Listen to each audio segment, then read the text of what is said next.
at the U.S. 10-year yield, which obviously is unbelievably important. And I'm curious to see, Jerome Powell talks on Friday. So there's a speech from Jerome Powell on Friday. I'm curious if the Black Friday strength in sales, does that push him in either direction? If we look at the 10-year yield, I had some key trend lines, right? Trend line from here across, this upsloping trend line. Notice how the 10-year yield fell down and kind of is kissing this area and beginning to kind of move off of it. Now, the question I have is, do we see more of a bear flag where it goes like this and eventually rolls, or does it start to curve up? I would in general think this is the more likely scenario based on how far we've come on interest rates. I still think we probably have to come down a little bit more. Now, the bigger question will be is, does that create a catalyst for pushing the markets up higher?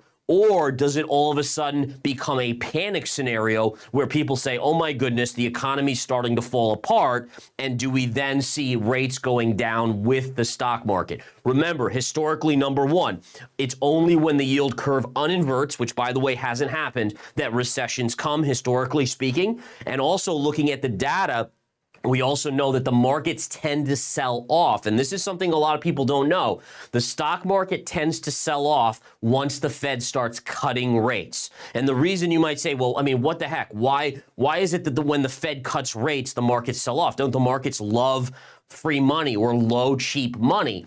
And the answer is this. If the Fed is being pushed to cut rates, we know that there's something majorly wrong in the economy. And there's going to be this fear, just like on the upside, that the Fed was behind the curve. The Fed may be looked at as being behind the curve on cutting. Oh my God, they're not doing enough quickly enough. They're not cutting rates enough to stimulate the economy. They're late. They're kind of, it's that whole inflation is transitory. They call it wrong. And the panic and fear comes in. So just remember those key notes on those two factors there, that the markets actually sell when the Fed starts to cut rates. Everyone's so joyous about rate cuts. If it actually comes to rate cuts, what is that telling us about the economy?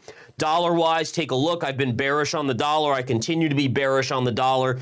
Yeah, you have some supports here, right? We've broken this key level, so we know that that technical level came down. Notice how it came down here and then did a classic retrace to the scene of the crime and then continued on. If I zoom in a little bit here, real quick, just to show you. So here was the consolidation, the breakdown, the retrace to the scene of the crime, and then the continuation there. And I continue to think the dollar probably heads a little bit lower. Your short-term target is going to remain right at this trend line. This trend line is a major trend line. If I zoom out, I'll show you why it's a major trend line, because look at how far back it goes. And for those of you that are wondering what makes a major or a minor trend line, the answer is pretty simple. It's that, very short-term connections on pivot points on the chart are going to give you more minor technical levels. When you go back on the dollar chart to 2021 and you have this pivot low and you connect it to the secondary most dramatic pivot low,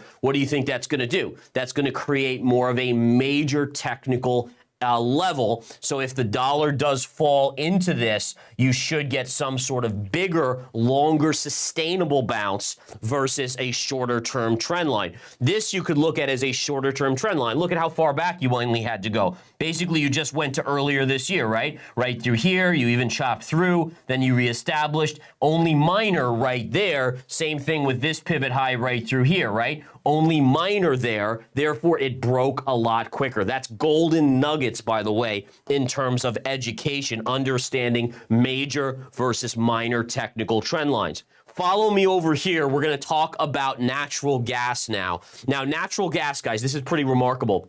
So we've broken through a couple key trend lines. Take a look, right? And interestingly enough, we're already starting to rally back. So if we take our lowest point on natural gas here to our lowest point here, look at this. We were below this morning pre-market in the overnight. We were below pretty impressively, right? If I move out of the way here so you guys can see. But notice how we've already started to rally back and we're basically back to that trend line.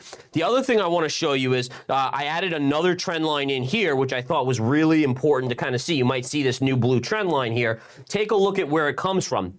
So if we look at this, we can see very clearly that this was a pivot high here. It connects through this middle point of the bull market run. By the way, does that pattern look familiar? Very Bitcoin-esque. And I actually point this out on a very common game plan, you know, kind of we see this pattern a lot. And the reason I do is because a lot of crypto investors are newer investors.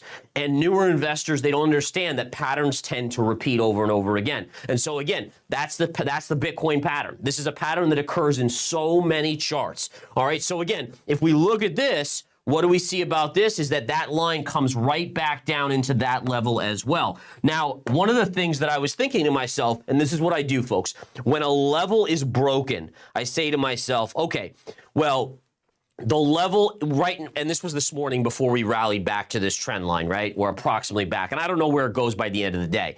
But one of the things I say to myself is, okay, it's below the level I thought it was at. So why does it go there?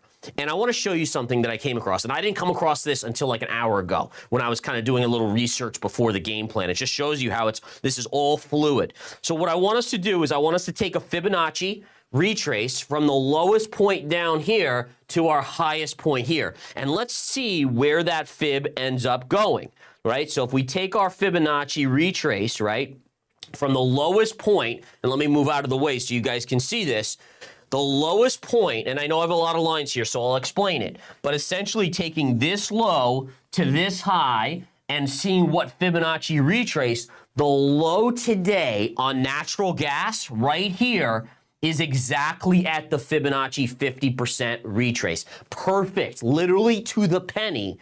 50%. So price from this low to this high has now, per the low today, done an exact 50% Fibonacci retrace. I think that's very, very cool. And notice how price is now starting to bounce back up off of that technical level. And again, very cool stuff there.